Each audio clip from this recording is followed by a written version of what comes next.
Panggung babak 16 besar antara Kanada versus Maroko, laga ini menyajikan drama yang pragmatis namun mematikan. Babak pertama, Kanada memulai laga dengan determinasi tinggi, mencoba menggebrak lewat agresivitas lini depan mereka. Peluang emas langsung tercipta di menit 10 saat Tani Oluwasei berhasil meliuk melewati barisan pertahanan Maroko di dalam kotak penalti. Namun, Yasin Bono membuktikan kelasnya sebagai kiper elit dengan melakukan penyelamatan krusial. Memasuki pertengahan babak, atmosfer pertandingan kian memanas. Maroko, yang lebih banyak menguasai ritme permainan, tampak kesulitan membongkar pertahanan disiplin Kanada. Puncak ketegangan terjadi pada menit 40 lewat friksi fisik antara Hakimi dan Richie Laryea yang berujung kartu kuning bagi keduanya. Dengan total 5 kartu kuning yang keluar dari saku wasit Michael Oliver, paruh pertama ditutup dengan skor kacamata 0-0. Memasuki babak kedua, laga bertransformasi menjadi panggung pembuktian bagi Maroko. Menit 50, Azzedine Ounahi memecah kebuntuan.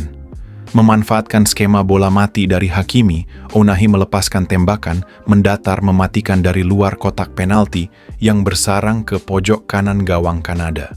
Skor 0-1 untuk Maroko. Tertinggal 1 gol, Kanada mencoba menaikkan garis serang demi menyamakan kedudukan.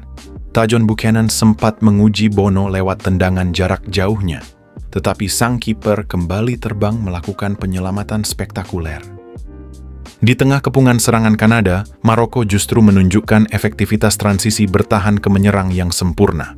Pada menit 82, umpan terukur dari Brahim Diaz berhasil diselesaikan dengan dingin oleh Ounahi untuk mencetak brace malam itu. Skor 0-2 untuk Maroko.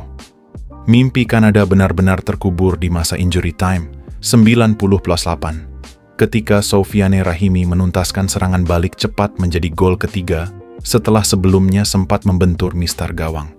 Skor akhir 0-3 memastikan langkah historis Maroko ke babak perempat final. Pertandingan antara Paraguay versus Prancis menyajikan laga yang sangat intens dan kontras antara strategi dan provokatif. Babak pertama, Prancis langsung mengambil kendali permainan, mendominasi penuh penguasaan bola. Namun, Paraguay yang datang dengan modal kepercayaan diri tinggi tidak punya niat sedikit pun untuk bermain terbuka. Skuad asuhan Gustavo Alfaro ini membangun sebuah benteng kokoh dengan skema low block yang super disiplin. Lini tengah menjadi perang fisik. Prancis yang mengandalkan kreativitas manuver sisi sayap dibuat mati kutu. Mbappe dijaga ketat, bahkan Paraguay menerapkan provokatif untuk merusak ritme Prancis. Andres Cubas melepaskan tackle-tackle keras di lini tengah, sementara sikutan tajam Matias Galarza sempat membuat Mbappe terkapar di lapangan hijau. Prancis terus mencoba membongkar pertahanan rapat tersebut, namun kombinasi operan mereka selalu patah sebelum masuk ke kotak penalti. Alhasil, Prancis terpaksa melepaskan tembakan-tembakan dari luar kotak penalti. Sayangnya, tidak ada satupun yang benar-benar menguji kesigapan kiper Paraguay, Orlando Gil. Babak pertama pun ditutup dengan skor kacamata 0-0, sebuah kemenangan moral bagi taktik bertahan total Paraguay yang berhasil membuat frustrasi lini depan Prancis. Memasuki paruh kedua, Prancis menaikkan intensitas serangan demi menghindari babak tambahan waktu di tengah cuaca panas yang menguras fisik. Celah-celah pertahanan Paraguay mulai ditemukan. Ousmane Dembélé sempat memberikan ancaman nyata lewat penetrasi cepat dari skema sepak pojok, meski tembakannya masih menyamping tipis di sisi gawang. Gelombang tekanan Prancis kian tak terbendung ketika Manu Kone melepaskan tendangan roket mendatar yang memaksa Orlando Gil melakukan penyelamatan akrobatik. Momen krusial yang memecah kebuntuan akhirnya tiba pada menit 69. Penyerang Prancis Désiré Doué melakukan tusukan berani ke dalam kotak penalti dan dijatuhkan oleh kapten Paraguay Diego Gomes. Setelah melakukan tinjauan VAR, wasit dengan tegas menunjuk titik putih. Mbappe maju sebagai eksekutor dan berhasil memecah kebuntuan menjadi 0-1 untuk Prancis. Tertinggal 1 gol, Paraguay dipaksa keluar dari zona nyaman. Mereka mulai berani menaikkan garis pertahanan dan mengirim gelombang serangan fisik ke area pertahanan Prancis di sisa waktu. Namun, justru gawang Paraguay yang nyaris kebobolan lagi jika bukan karena performa heroik Orlando Gil di bawah mistar. hingga wasit meniup peluit panjang tanda berakhirnya pertandingan, skor 0-1 tetap bertahan. Prancis sukses melaju ke babak perempat final untuk menantang Maroko. Sekaligus Prancis telah menyelamat sepak bola yang telah dirusak oleh tindakan menjijikan para pemain Paraguay. Pertandingan antara Brasil versus Norwegia menyaksikan Joga Bonito berhasil diredam oleh struktur disiplin dan mematikan. Babak pertama, intensitas langsung berada di titik tertinggi. Baru 3 menit laga berjalan, publik dikejutkan oleh gol kilat Patrick Berg yang memanfaatkan umpan matang Alexander Sorloth. Namun, Sorloth dinyatakan offside. Masuk menit 10, giliran lini serang Brasil yang menghentak. Pergerakan cair Mateus Cunha memaksa bek Norwegia, Christopher Ajer, melakukan tackle ceroboh di dalam kotak terlarang. Setelah tinjauan VAR, wasit menunjuk titik putih.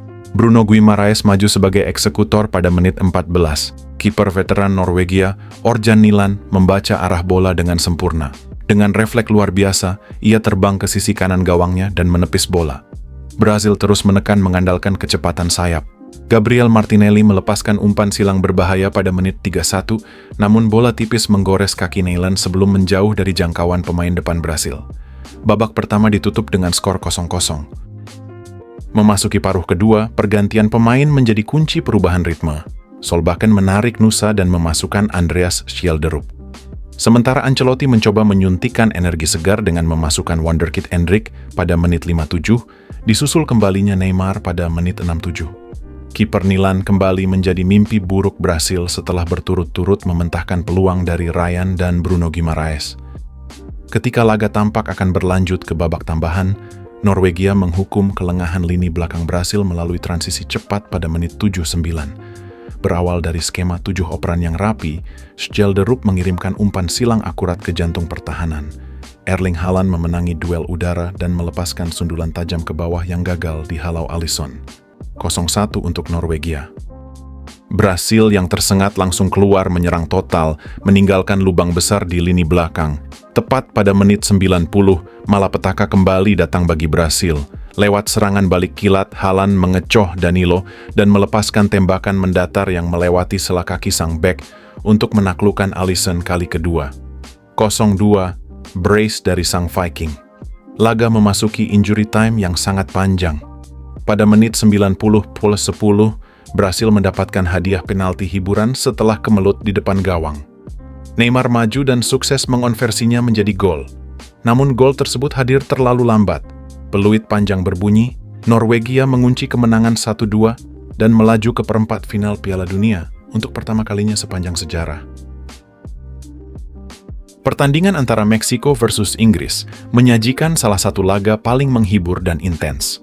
Babak pertama, Meksiko mengambil inisiatif serangan, mendikte transisi permainan, dan mengurung pertahanan Inggris. Namun, sepak bola adalah tentang efisiensi ruang, dan Inggris menghukum agresivitas tersebut lewat momentum transisi yang mematikan. Menit 36, di tengah tekanan tuan rumah, Bukayo Saka melepaskan crossing melengkung yang sangat akurat ke jantung pertahanan. Jude Bellingham datang dari lini kedua, melompat dan melepaskan sundulan tajam yang merobek jala Raul Rangel. 0-1 untuk Inggris. Menit 38, Meksiko kehilangan penguasaan bola, Harry Kane langsung mengirim umpan matang kepada superstar Real Madrid tersebut. Dengan ketenangan kelas dunia, Bellingham mengelabui kiper Meksiko untuk mencetak brace kilat yang membungkam seisi stadion. Menit 42, Meksiko menolak menyerah. Lewat skema serangan balik yang rapi dari sisi sayap, Julian Quiñones melepaskan tembakan roket jarak dekat yang tak mampu dibendung Jordan Pickford. Skor 1-2 menutup babak pertama dengan tensi tinggi. Memasuki babak kedua berjalan lebih gila dengan pendekatan taktikal yang ekstrim setelah dinamika di lapangan berubah total. Menit 54, bek muda Inggris, Jarell Quansah, menerima kartu merah langsung setelah melanggar Jesus Gallardo. Kehilangan satu pemain memaksa Thomas Tuchel memutar otak dan menarik keluar Bukayo Saka demi memasukkan John Stones untuk merapatkan barisan pertahanan. Menit 60, meski bermain dengan 10 orang, Inggris justru mendapatkan penalti setelah Anthony Gordon dijatuhkan Raul Rangel di kotak terlarang. Sang kapten, Harry Kane, maju sebagai eksekutor dan melepaskan tembakan keras yang mengubah skor menjadi 1-3. Itu merupakan gol ke-6 Kane di turnamen ini. Menit 69, drama berlanjut. Harry Kane bertransformasi dari pahlawan menjadi pemicu kepanikan saat dirinya dinilai melanggar Brian Gutierrez di area penalti setelah peninjauan VAR. Raul Jimenez yang maju sebagai algojo sukses mengecoh Pickford dengan sepakan dingin ke pojok bawah gawang. Skor menipis jadi 2-3 dan bertahan hingga menutup pertandingan. Inggris berhasil menaklukkan Azteca dan melaju ke babak perempat final untuk menghadapi Norwegia.